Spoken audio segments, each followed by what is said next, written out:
Bonsoir. Ce soir, c'est Mamie qui raconte l'histoire du doudou d'Océane perdu. Chaque matin, en entrant dans la classe, les enfants déposent leur doudou dans un grand panier. Mais après les vacances de Pâques, la maîtresse Nadia leur dit « L'année prochaine, en CP, vous ne pourrez pas les emmener. Alors, il faut vous habituer à les laisser à la maison. Donc demain, si le grand panier est vide à sa place, je vous promets une surprise. » Le lendemain, un doudou dort dans le panier. « C'est le mien, » dit Océane avec une toute petite voix. « Océane, » murmure la maîtresse en se penchant à son oreille. « Si tu libères le panier demain, on installera un théâtre. » À l'heure de la sortie, les mamans discutent en marchant devant. Jean et Nico se moquent de la petite Océane. « Océane est un bébé, elle a toujours son doudou. » Océane est très vexée. Elle leur dit « Non, c'est pas vrai. » « Alors jette-le, » dit Nico en passant devant une poubelle. « Oui, oui, jette-le, » répète Jean. Alors Océane jette son lapin et les mamans ne voient rien. La nuit tombe sur le lapin et sur la poubelle.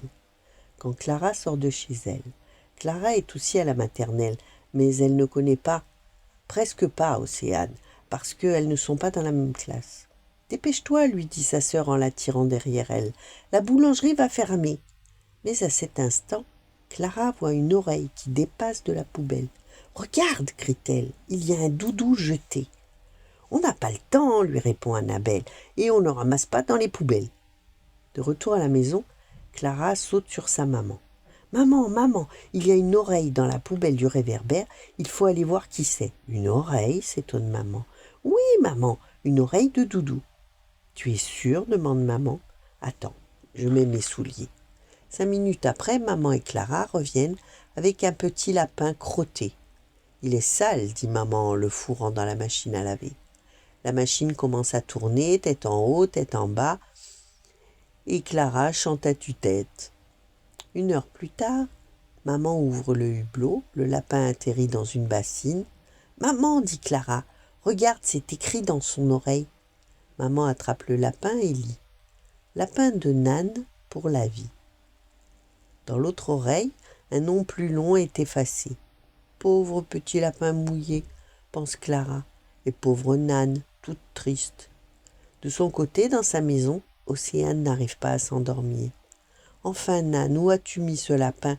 s'énerve sa maman en fouillant l'appartement. Et Océane éclate en sanglots. Il est dans la poubelle de la rue. Quand elle comprend toute l'histoire, sa maman part en courant. Hélas, dehors, les poubelles de la rue sont vides et le lapin n'est plus là. Le lendemain, Océane est complètement fatiguée. Sa maman envoie la maîtresse devant l'école. Elle lui raconte ce qui s'est passé. Mais justement, Clara arrive avec sa maman et en entendant quelques mots de leur conversation, elle comprend que le petit nom d'Océane, c'est Nan. « Oh, mais j'ai ton doudou !» crie-t-elle. « Il est avec mon doudou !» Le visage d'Océane s'éclaire. Puis Océane et Clara et les 2 mamans courent chercher le lapin sauvé. Sur le lit de Clara, un lapin aux grandes oreilles discute avec des peluches. Océane se précipite et le prend dans ses bras. « Tu sais, » lui dit Clara en attrapant aussi son doudou grapounet, « les doudous n'aiment pas l'école. Ils ont peur de se perdre. Moi, le mien, il ne quitte jamais mon lit. » Alors Océane s'étonne. « Mais tu n'as pas peur qu'il soit triste sans toi ?»« Non, » dit Clara, « il n'est pas tout seul, il est avec mes nounours, il s'occupe. Et le soir, quand je rentre, il me saute dans les bras. Et après, on a plein de choses à se raconter. » Voilà. Bonne nuit, faites de beaux rêves et à demain.